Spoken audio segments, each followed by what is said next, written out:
Vamos lá, meus irmãos, vamos lá, começando aqui nossa quinta aula de homilética 1 e 2. Como é nosso costume, já oramos, pedindo a bênção de Deus. Mais uma vez, boa noite, graça e paz. Boa noite. Boa noite, graças a Deus. Boa noite, amém, graças a paz. Boa noite, graças e paz. É com muita alegria que estamos aqui tratando desse assunto tão importante que é a arte de pregar. E hoje é a nossa quinta aula. Eu quero lembrar aos meus irmãos e irmãs que as nossas aulas são gravadas para que vocês possam estar utilizando esse material depois. Gravamos também para futuros alunos em EAD, porque essas aulas farão parte do currículo, e também gravamos para poder abençoar aí o maior número de irmãos que desejam aprender sobre esse tema e conhecer sobre esses clássicos, como temos estudado. Nosso livro-texto é esse, é o livro Sermão e a Preparação e Entrega de Sermões, de John A. Broadus. E também estamos utilizando esse outro livro, que é o Preparo e a Pregação dos Sermões, de sermão de Jerry Stanley Kelly, tá bom? Estamos usando, claro, muitos outros materiais, e fica aqui a indicação, né, do Martin Lloyd Jones, Pregação e Pregadores. Mas aqui é só uma breve síntese. Então, as nossas aulas são gravadas porque a gente quer que o maior número de pessoas aprendam com esses mestres e com todos os outros que nós temos trabalhado aqui. Spurgeon, Karl Lacker, James Crane e tantos outros nomes que são especiais para nós, tá bom? Então, meus irmãos, eu quero ler um texto bíblico, como é costume também, que se encontra em Mateus, capítulo de número 32. Aliás, Mateus, capítulo 24, versículo 32 ao 37. Mateus, Evangelho de Mateus. Quem achar, pode ler para nós. Evangelho de Mateus, capítulo de número 24, versículo de número 32. E eu vou estar compartilhando aqui com vocês também na minha Bíblia digital. Mateus, capítulo de número 24, versículo de número 32.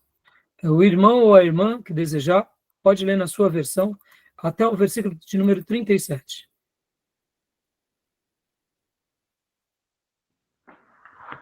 Jesus disse ainda: aprendam a lição que a figueira ensina.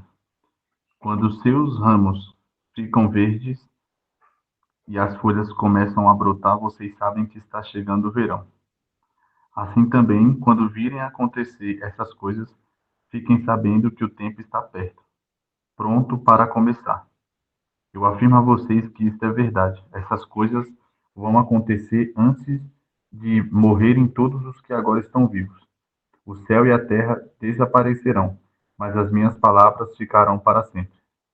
Jesus continuou dizendo: mas ninguém sabe o dia nem a hora em que tudo isso vai acontecer. Nem os anjos do céu, nem o Filho, mas somente o Pai. Ainda a vinda do Filho do Homem será como aquilo que aconteceu no tempo de Noé. Ótimo, obrigado, meu irmão. Irmãos, prestem bastante atenção aqui. Jesus, ele está no capítulo 24, preparando os seus ouvintes, né? Nós sabemos que o capítulo 24 já é um capítulo profético, junto com o capítulo 25, e aqui ele está preparando as pessoas para aquilo que virá um dia. E é claro que, como o mestre está dando uma mensagem, essa mensagem ela é um mix de mensagem, de chamada à consagração, e também é uma mensagem futura, mas tem a ver com aquele presente de cada um que está ouvindo. Ele usa várias figuras de linguagem, ele usa várias ilustrações para poder acomodar aquela mensagem no coração dos seus discípulos. E olha só nesse texto que a gente acabou de ler, por exemplo, ó, olha só o que ele usa. Aprendei, pois, da figueira. Guarda isso, tá? A figueira e a sua parábola. Ou seja, ele usa algo comum dos dias dele para dar uma lição aos seus ouvintes, aos seus discípulos e àqueles que estavam ouvindo. Porque ele está falando sobre os sinais dos tempos, ele começa falando sobre o princípio das dores, a grande tribulação, a vinda do Filho do Homem, e aí ele usa agora, nesse exato momento, uma linguagem bem corriqueira,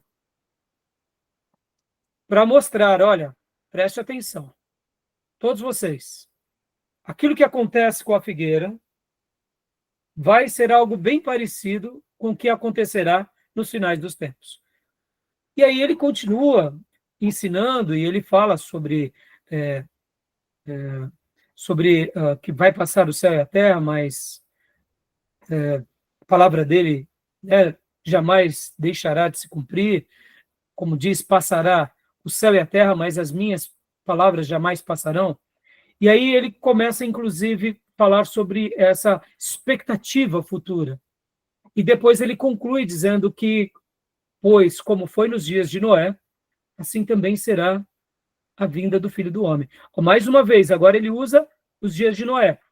Ora, ele usou uma analogia da figueira, algo bem comum ali para cada judeu da Palestina, e agora ele foi para uma história dos seus antepassados e de Noé, que todos conheciam também, mas era uma história do passado.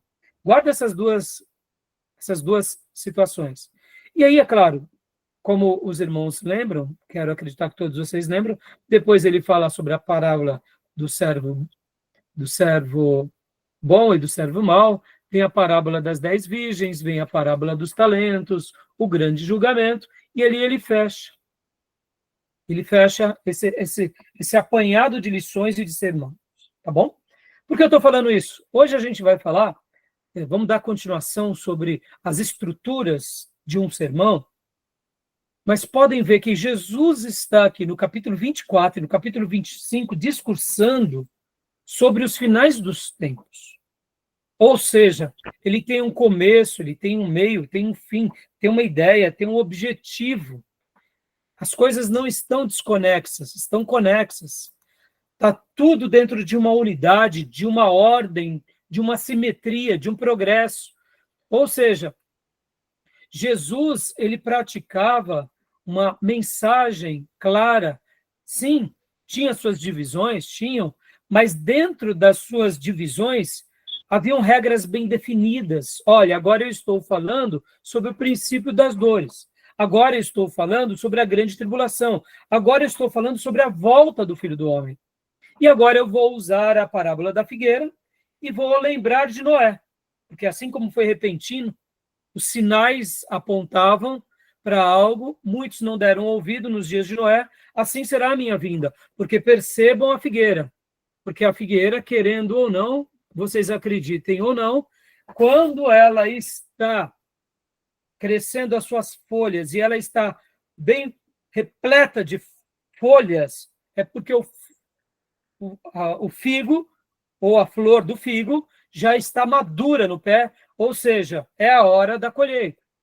Então, percebam, se chegar e você ver uma figueira totalmente repleta de folhas, é porque é tal época do ano. Se ela estiver como um pé ressequido, sem folha alguma, é outra época do ano. Em outras palavras, o que o mestre estava dizendo com a sua objetividade? Estava dizendo, percebam os sinais, mas notem que todas as comunicações do nosso mestre eram comunicações bem claras, bem definidas, repletas de organização, havia um progresso, havia um desenvolvimento. E eu estou falando tudo isso porque nós falamos bastante sobre essa estrutura da homilética na semana passada, e hoje a gente vai continuar trabalhando sobre isso. E por que eu quero agora destacar essas palavras aqui com vocês? Porque, notem, hoje a gente também vai entrar para outras partes, né, de um sermão, falaremos da conclusão, depois falaremos do apelo, depois também falaremos sobre a aplicação, entraremos também hoje na questão da ilustração, e se Deus nos permitir, vamos parar, ou quem sabe entrar ali nos tipos de sermãos, ou os tipos mais usados. Então, hoje a pauta da nossa lição é essa. Agora, olha só, mais uma vez. Quando ele fala da figueira aqui, ele está fazendo uma mensagem, usando uma metáfora, para servir de ilustração. Então, ele pega algo corriqueiro e faz uma ilustração viva. Todo palestino, todo judeu na Palestina sabia o que era a figueira e sabia discernir as épocas do ano ou das estações ao ver as árvores frutíferas.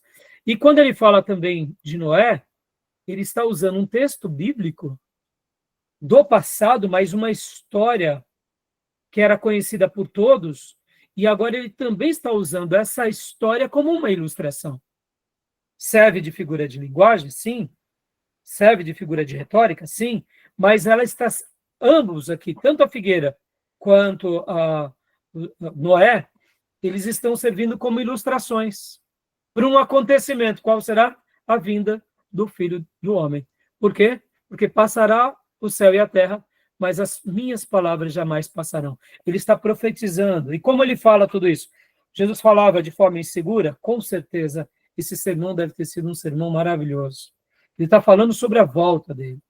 Ele está fazendo uma defesa em causa própria, mas ele está ali deixando uma mensagem onde gerava inquietação aos desviados e, ao mesmo tempo, gerava uma certa cautela nos discípulos.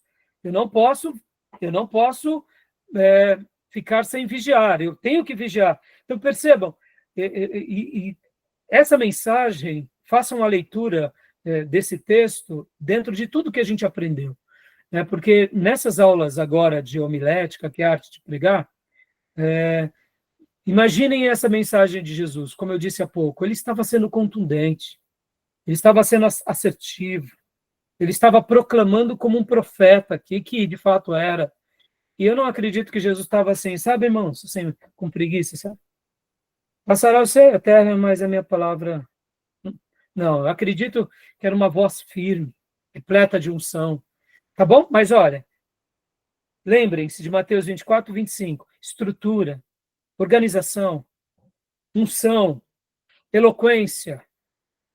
E vocês têm que lembrar que minutos antes, ou no capítulo anterior, ele tinha repreendido quem? Os fariseus. Então, ele sai do templo e agora ele vai aos seus discípulos. Então, foi um momento que eu faço a leitura, onde Jesus ele estava, eu diria assim, com as suas emoções muito na flor da pele, porque ele tinha acabado de falar uma palavra dura a muitos fariseus, escribas, e ele tinha descido o cajado. Pode ver que Mateus capítulo 23, do versículo de número 13 em diante, vem vários ais. Ai de vós, escribas e fariseus. Aqui Jesus estava denunciando a hipocrisia. Juízo, né? Hã? Juízo. Obrigado, Júnior. O ai na Bíblia representa juízo. Jesus, irmãos, raramente ele declarou juízo, mas ele estava declarando aqui para quem? Para os líderes religiosos. E logo quando ele acaba de fazer essas declarações de juízo, ele também chora, ele lamenta por Jerusalém. Ou seja, ele chora, ele olha Jerusalém, ele olha a escola sacerdotal, ele olha os fariseus, os estudiosos da lei, ele chora, não só por eles, mas por toda Jerusalém. E ele declara, né? Jerusalém, Jerusalém, que mata os profetas e apedreja os que foram enviados. Quantas vezes eu quis reunir os teus filhos como a galinha junta os pintinhos debaixo das asas, e vós não o quisestes. Eis que a vossa casa vos ficará deserta. Declaro-vos, pois, que desde agora já não me vereis, até que venhais a dizer, bendito o que vem em nome do Senhor. Ou seja, Jesus aqui está com o coração quebrado, ele declara uma palavra de juízo, mas não era o que ele queria, mas ele é mensageiro de Deus, então ele não vai falar uma mensagem de juízo falando docilmente, amavelmente. É uma mensagem de juízo, é com uma voz de repreensão. E aí, capítulo 24 começa, tendo Jesus saído do templo, ia se retirando, quando se aproximaram dele os seus discípulos, para lhes mostrar a construção do templo, e aqui começa, ali, pertinho de tudo aquilo que tinha acontecido, e aí Deus usa Jesus para deixar essa mensagem profética. Percebam, eu faço a leitura de que Jesus aqui, ele sai, né, dessas oscilações de emoções, uma mensagem de juízo, agora uma mensagem profética de preparação aos seus discípulos. Então, percebam que momento maravilhoso. Quando eu falo dessa forma, eu sei que a mente dos irmãos divagam e começam a ver Jesus dessa forma, né? A gente começa a ter uma leitura mais completa, né? Apocalíptica. Mais apocalíptica. Então, meus irmãos, hoje a gente vai continuar falando, né, sobre as estruturas, e lembrando que dentro dessa aula eu sempre vou acrescentando a teologia da homilética, e nas últimas aulas eu vou trabalhar mais na teologia da homilética. Inclusive, deixa eu fazer um adendo aqui, antes de irmos para o slide.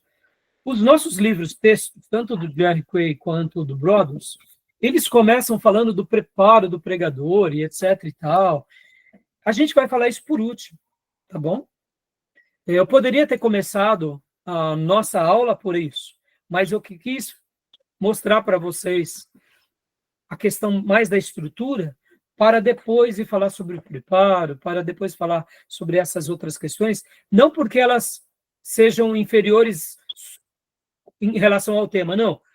Isso é uma prioridade, mas como muitos dos irmãos aqui nesse módulo são, eu diria, irmãos que ainda não tiveram a experiência de pregar, ou pregaram muito pouco, então eu quis seguir essa didática para te facilitar, te fazer enxergar, porque depois que chegarmos naquelas questões do preparo do pregador, da consagração do pregador, aí vocês vão entender que, sim, essa teologia da homilética é o mais importante do que a estrutura. Mas conhecer a estrutura e saber dessa teologia se torna um presente de Deus para nós. Se eu desse primeiro a teologia da homilética, o preparo do pastor, o preparo do pregador, a consagração, a disposição, e de repente vocês poderiam até pensar assim, mas eu ainda não sou um pastor. Então, essa parte não é tão relevante. Sabendo que a maioria dos irmãos aqui não são pastores, então eu fiz questão de, pela didática, começar pela estrutura, para depois falar sobre esse preparo. Porque muitos dos irmãos ainda não são pastor ou missionários, mas serão professores de escola bíblica. Serão obreiros na igreja. Então, o preparo vai preencher também vocês. Vocês vão precisar de um preparo. E aí vocês vão ajustar essas coisas, tá bom? A ordem dos fatores não altera o produto, tá, meus irmãos? Foi a maneira que eu quis dar esse módulo nesse bimestre, tá bom? Então, vamos lá, meus irmãos. Vamos lá para os nossos slides. Na última aula, nós tínhamos parado aqui. Exatamente aqui. Eu falei que eu queria ter parado aqui. Paz, irmã Elisângela. Nós paramos... Boa noite a todos. Graça e paz. Boa noite, minha irmã. Nós estávamos aqui nos desenvolvimentos, né?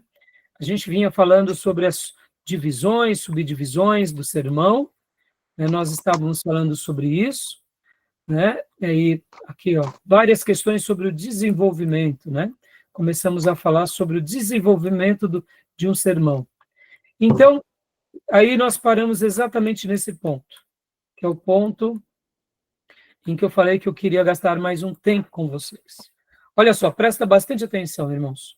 Subdivisões. Deve-se trabalhar a unidade, a ordem, a simetria e o progresso. Aqui, né, lembrando que a gente tinha falado sobre as divisões, né?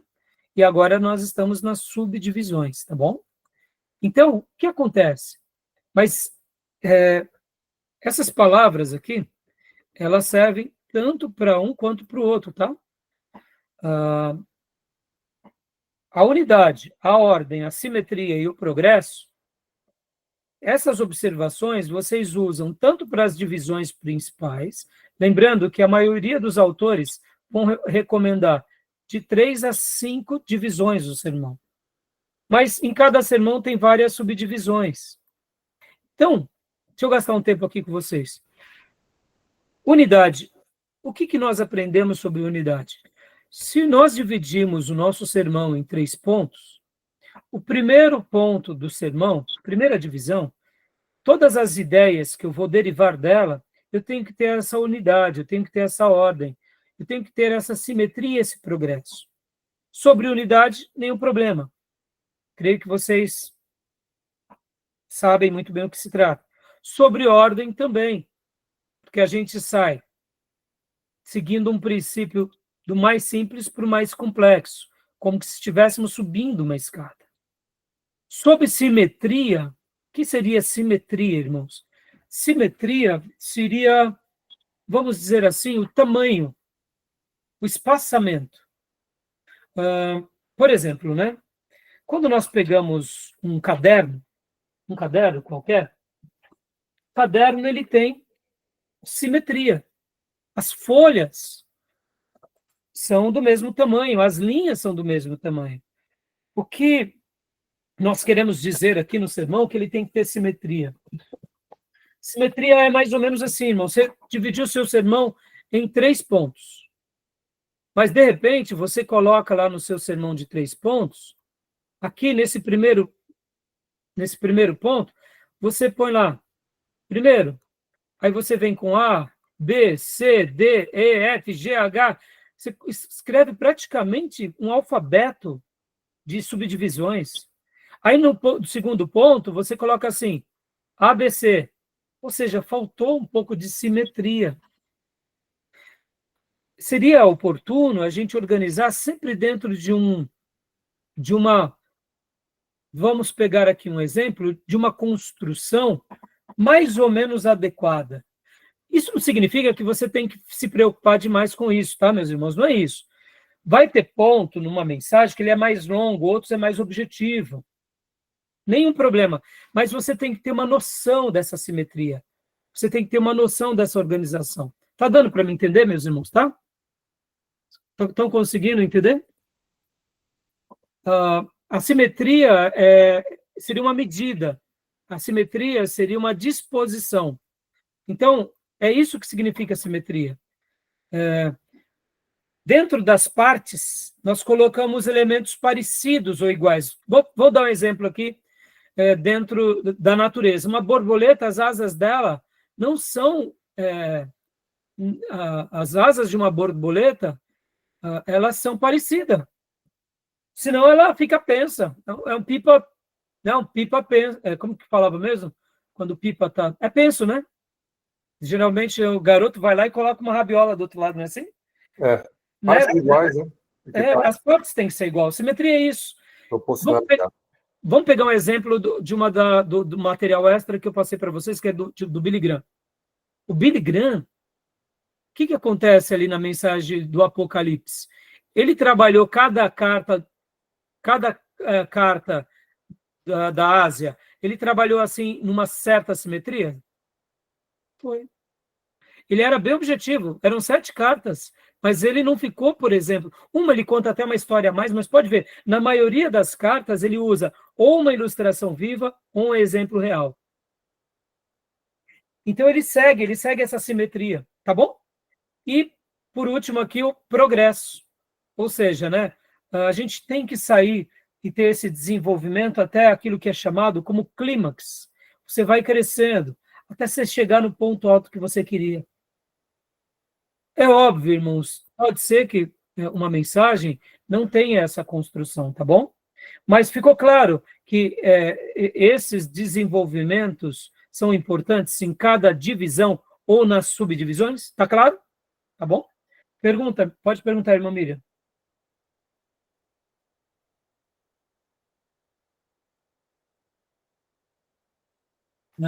Não estamos te ouvindo, irmã Miriam.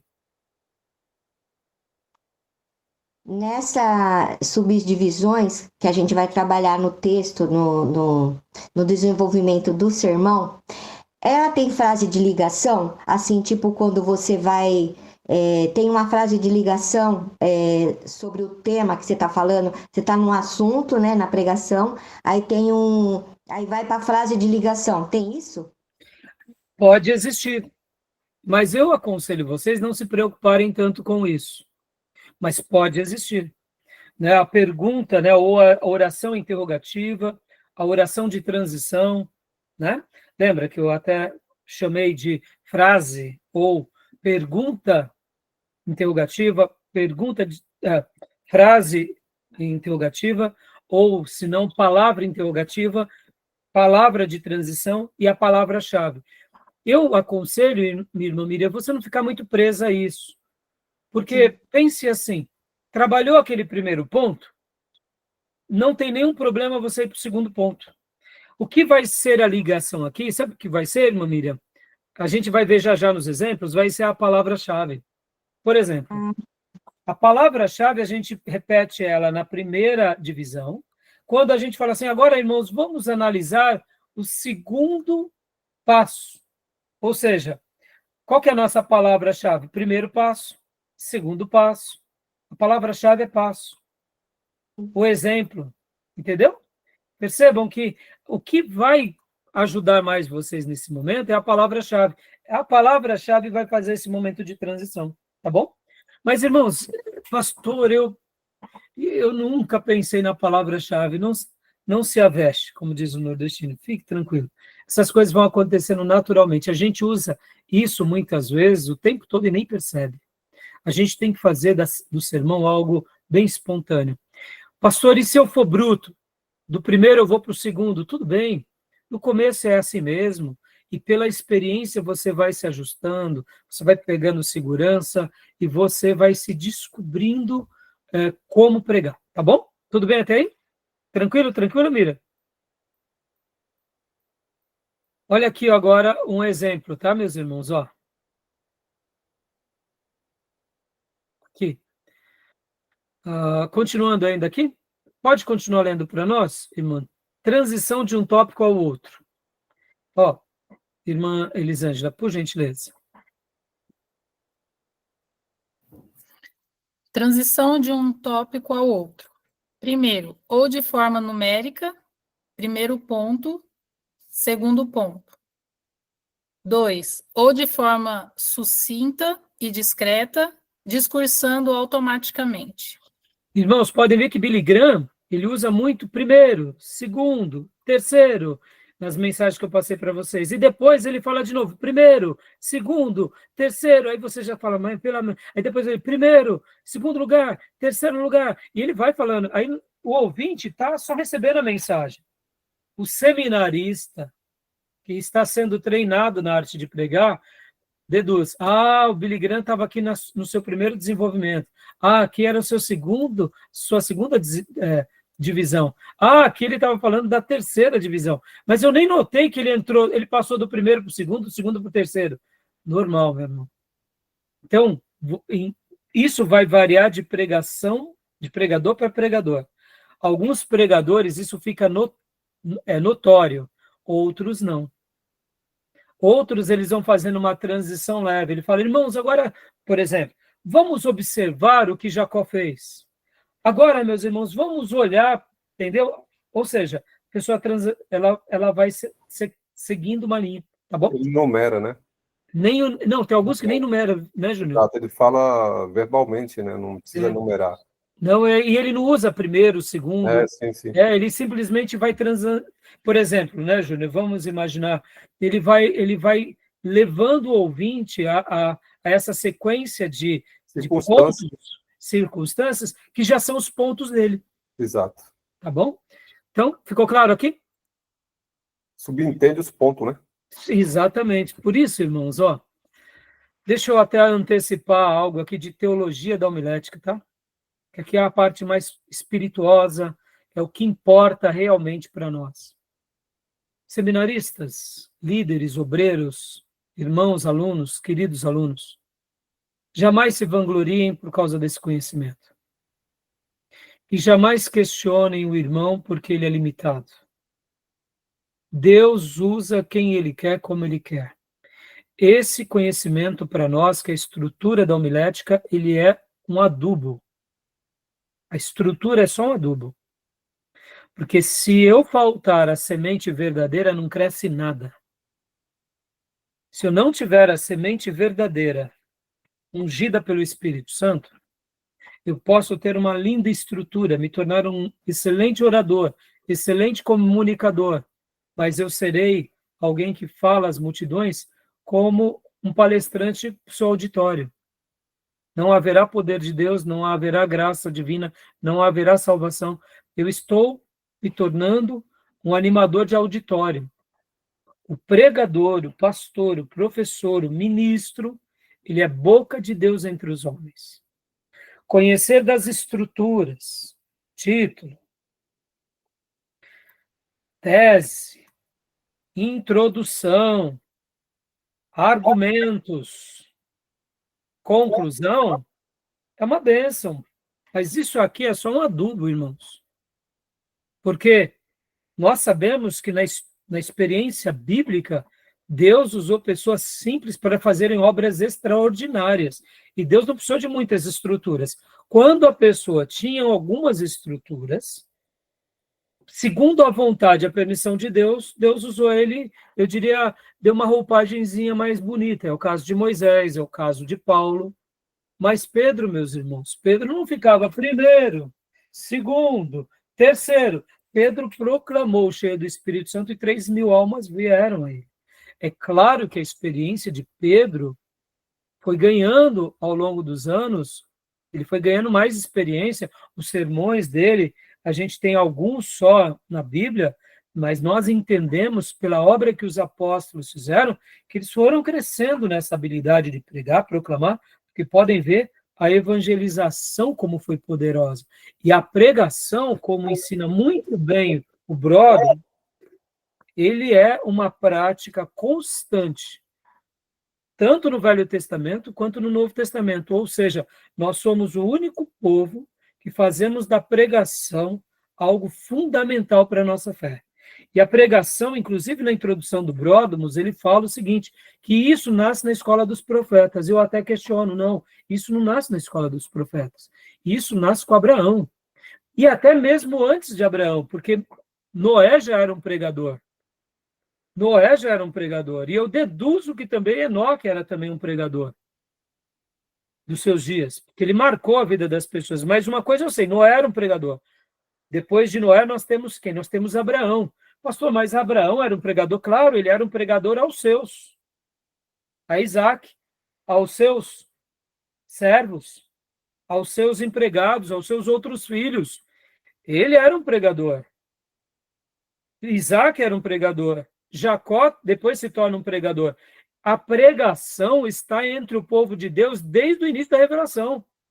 No entanto, depois em que Israel se torna uma cidade-estado, e ali nós temos a vida de Davi como um grande pregador, diga-se de passagem, porque Davi, além de ministro de música, era um pregador também. Pode ver que a palavra de Deus está na vida dele. Ou quando não estava com ele, estava com o sacerdote. Quando não estava com o sacerdote, estava com os profetas. Quando o reino se divide, Deus restaura o ministério profético na escola dos profetas. E a pregação fica muito mais acentuada, porque agora o povo estava desviado. Então percebam que com a escola dos profetas, a pregação ganha força, mas essa força já existia no dia de Davi. Por quê? Porque o próprio Samuel era um pregador. Samuel, onde ele ia, pregava. Então percebam, irmãos, e no Novo Testamento a pregação faz parte da nossa vida. Então é óbvio que ao longo dos anos, ouvindo de Deus, aprendendo com Deus, você se torna mais prolixo, você se torna mais experiente, mais ousado, você aprende a se comunicar melhor. Então, ela já existia, né? As pregações existiam desde aquele período, mas não com as técnicas e estrutura que nós vemos hoje, né? Por isso que eu estou dizendo, Júnior, e é por isso que eu estou falando que todas as nossas técnicas, que são especiais, são boas, e eu não estou aqui fazendo um desserviço à minha aula, mas eu estou dizendo o seguinte, se faltar a essência, se faltar aquilo que realmente importa, A origem, ou seja, que se faltar o Espírito Santo de Deus, que deve permear tudo isso daqui, a gente não vale de nada a estrutura. Por isso que eu estou falando aqui, não se vanglorie por conhecer a estrutura, tá bom? Seja humilde quando vê o irmão pregando.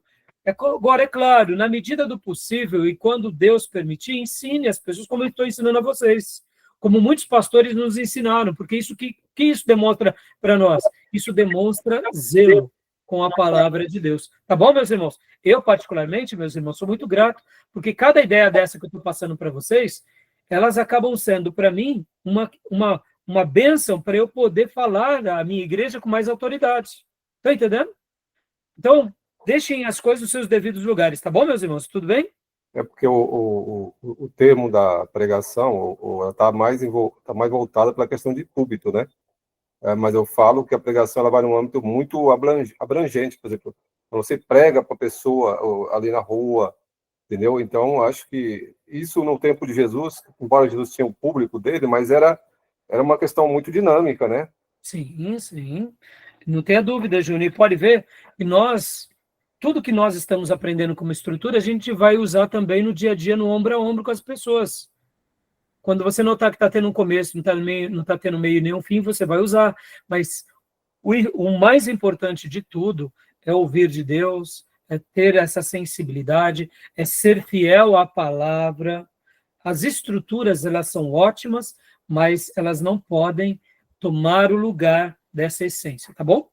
Então, vou indo agora adiante, vamos falar um pouco agora sobre a conclusão de um sermão, né? Leia para nós, irmã Elisângela, por gentileza. Conclusão. Dentro do corpo estão as discussões, argumentações, teses, antíteses e sínteses. Ou seja, você está ali fazendo seus argumentos, já está levando as pessoas a pensar, a refletir, a questionar.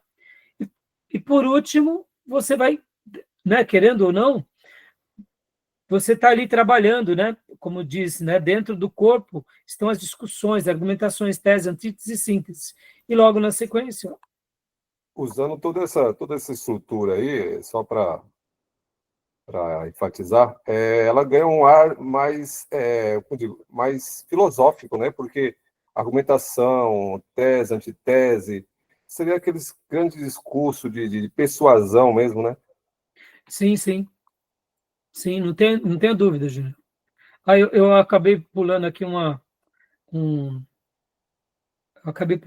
um slide, mas não tenha dúvida.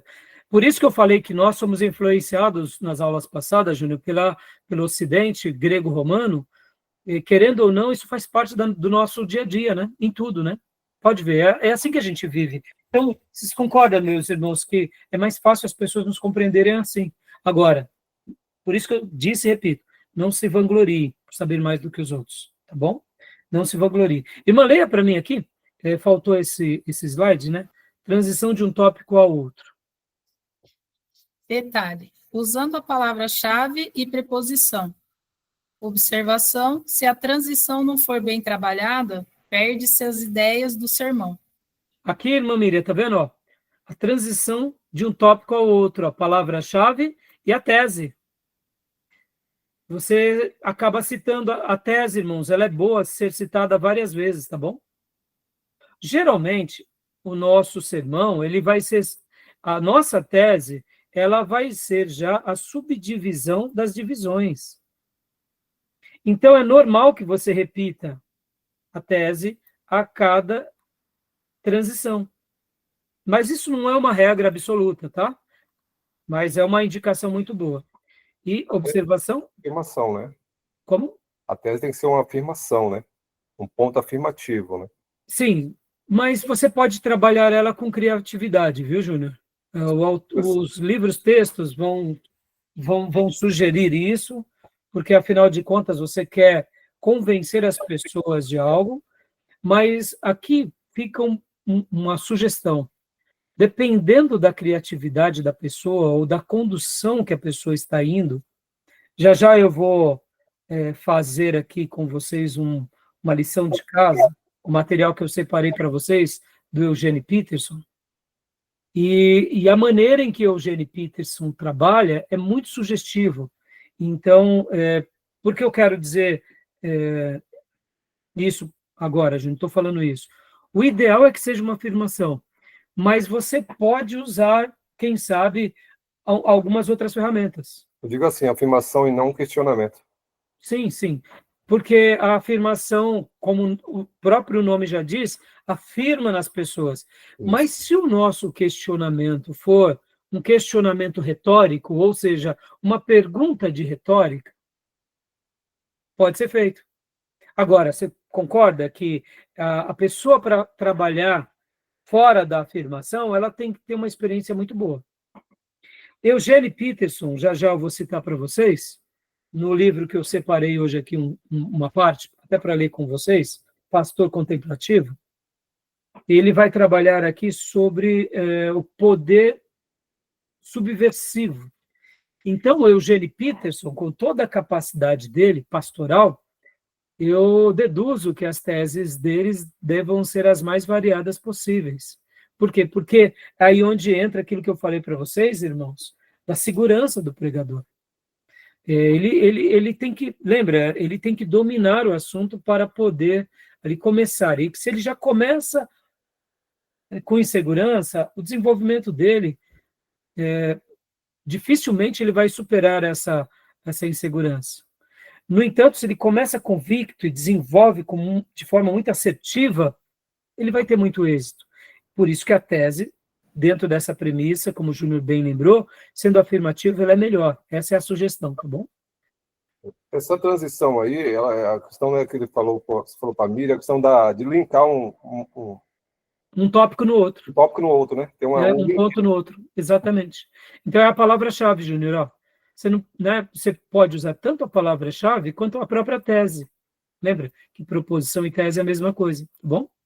Então, por isso que eu disse, você está ali, irmãos, no primeiro ponto, mas lembram-se do que eu tinha dito? Aí você repete a tese. Aí, vamos para o segundo, e aí você usa a palavra-chave, né? Tá bom? Leia para nós a observação, meu irmão, agora. Observação. Se a transição não for bem trabalhada, perde-se as ideias do sermão. Pode parecer uma bobeira, mas a transição tem que ser trabalhada também, tá bom? Então, aqui vem a conclusão agora, e leia novamente uma conclusão. Conclusão. Dentro do corpo estão as discussões, argumentações, teses, antíteses e sínteses. A conclusão que o slide está querendo se retratar aqui, irmão, especialmente, é as conclusões de cada divisão, tá? Você conclui cada conclusão. Você não precisa falar concluindo esse ponto, mas você já chega a um consenso, tá? Porque a gente vai agora também trabalhar no quê? Na conclusão de uma mensagem. E é isso que eu quero, como geralmente a gente trabalha a conclusão de uma mensagem? Nós chamamos de apelo, não é assim? Muitos chamam de apelo.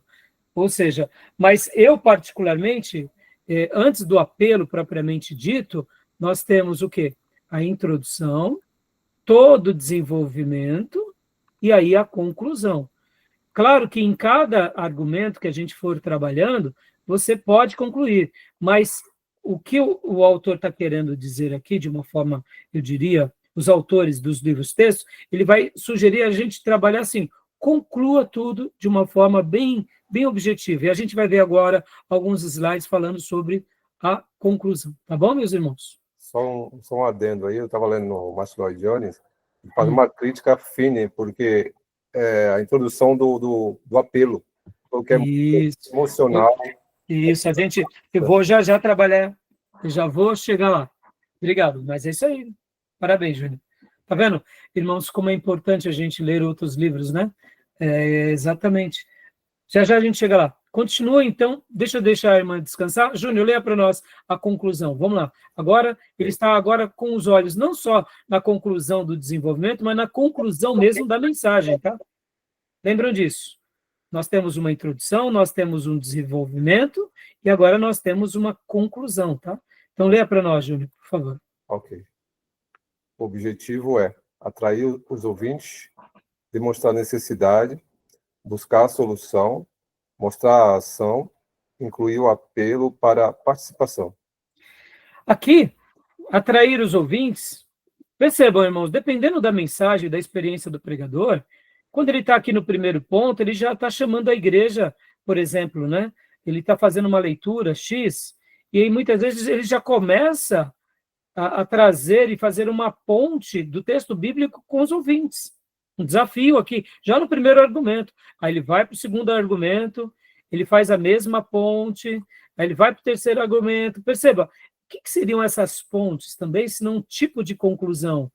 Fechando as ideias, estão entendendo? Agora, a conclusão mesmo do sermão é algo que, depois de você ter feito tudo, você dedicar alguns instantes para uma conclusão objetiva, que é, de fato, isso que a gente acaba de ler, né?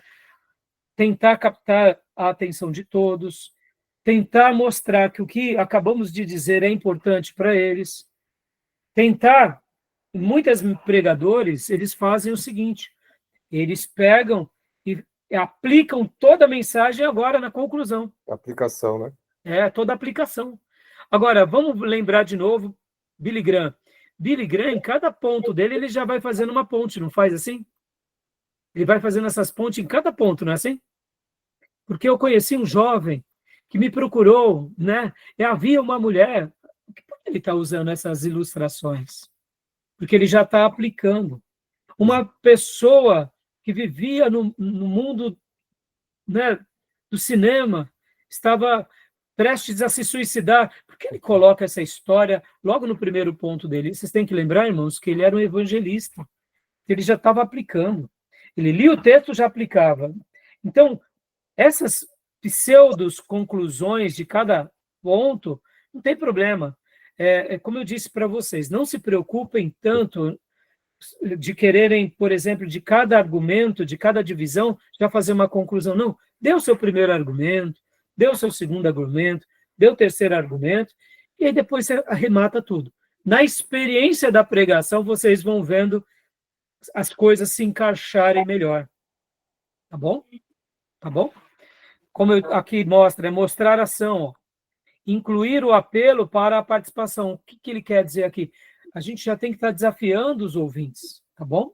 E como conclusão, irmãos, deixa eu fazer um adendo aqui. Eu, quando já era novo convertido, eu conheci a Comunidade da Graça. E uma coisa que me marcou muito ao ouvir o pastor Carlos Alberto de Quadro Bezerra, que ele, todo final da mensagem, ele falava assim: eu quero propor um desafio a vocês. Eu quero te desafiar agora a vocês, por exemplo, orarem comigo agora sobre esse ponto, ou sobre essa mensagem. Então, perceba, ele usava a conclusão do sermão como um desafio, ou seja, a conclusão para ele não era só a conclusão onde ele arrematava os pontos.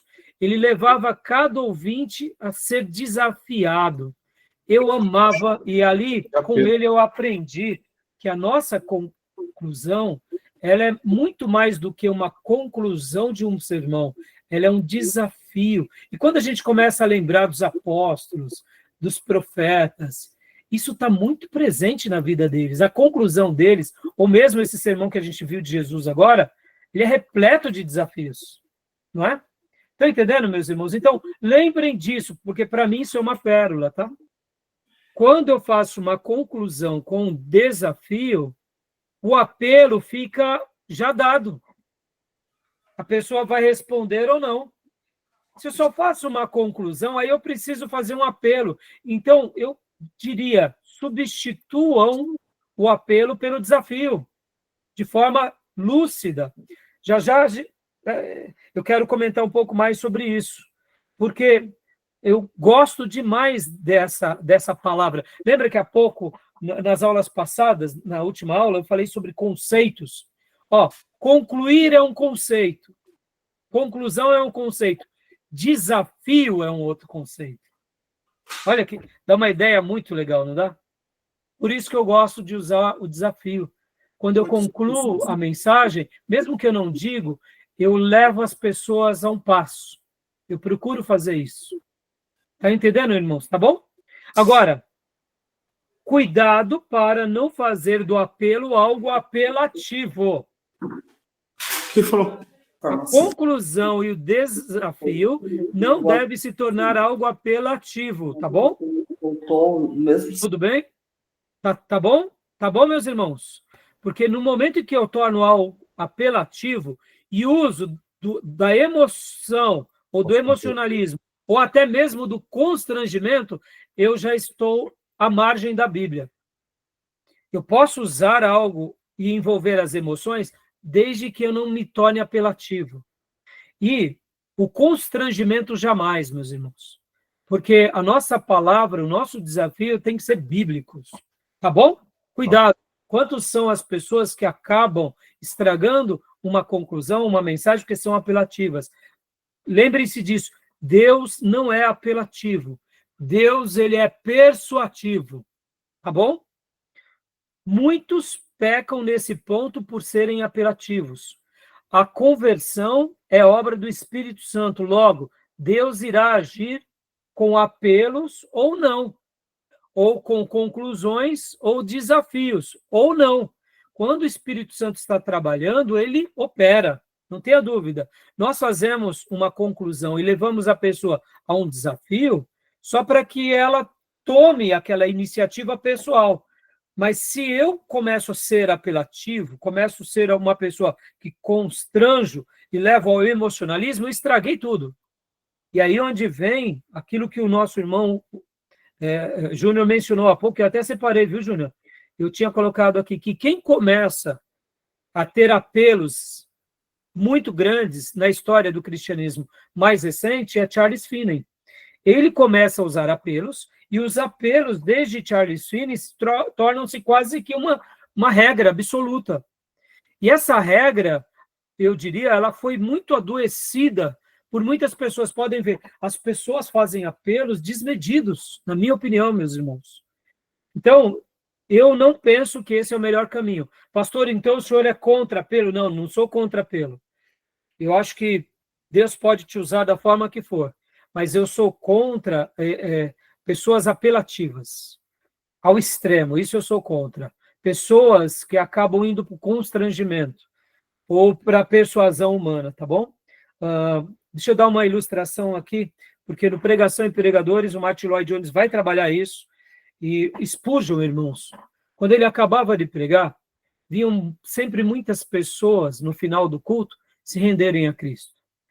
Quando Spurgeon morre, e ali ele é substituído por um outro pastor, o pastor que substituiu a igreja de Spurgeon já começou a fazer mais apelos, e isso trouxe um certo constrangimento.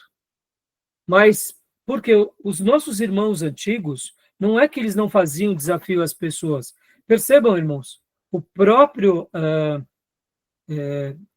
John Wesley pregava nas praças, mas ele não era uma pessoa apelativa, no sentido de fazer as pessoas tomarem uma decisão baseada na emoção ou no desespero. Ele pregava a palavra de Deus como um profeta e esperava a resposta da pessoa com liberdade. Quantas são as vezes que uma pessoa vai para a igreja e as pessoas ficam sendo tão apelativos que eles entregam a vida a Jesus para as pessoas, o pregador parar de incomodar ele. Eu digo que o tiro saiu pela culatra. Eu já conheci pessoas que, ao ser evangelizado por outra, o irmão não soltava aquela pessoa que não era evangelizada e ele continuava insistindo tanto, aí chegou uma hora que a pessoa aceitou Jesus só para o crente soltar do pé dele. Ou seja, vocês concordam, irmãos? Não é isso que Deus espera de nós. Não estou dizendo que você não vai insistir, não estou dizendo que você não vai falar a verdade, não estou dizendo que você não vai falar do abismo, mas, meus irmãos, se a pessoa não for constrangida pela palavra de Deus, não vai ser a nossa persuasão humana que o fará com que ela se torne. Estão entendendo? Ou histórias emotivas, ou, quem sabe, dramas, falando da morte, falando de crianças, falando... Estão entendendo onde eu quero chegar? Ficou claro esse ponto? Tudo bem? Beleza? Alguma pergunta, alguma fala? Tá bom? Então, vamos agora para o nosso intervalo, meus irmãos. Ok. E logo na sequência a gente volta, né? E qualquer dúvida é só me chamar, tá bom? Eu vou parar aqui a nossa gravação. Tá bom. Vamos para o intervalo, já já a gente volta, tá bom? Alguma pergunta, alguma dúvida? Tranquilo? Não? Tranquilo. Desculpa as minhas intervenções aí, irmão. Não é para... Foram muito boas. Não é só dúvida mesmo. Não, foram muito boas e eu gosto muito da sua participação, Júnior. Tá bom? Então, vamos parar aqui e vamos para o intervalo. Beleza.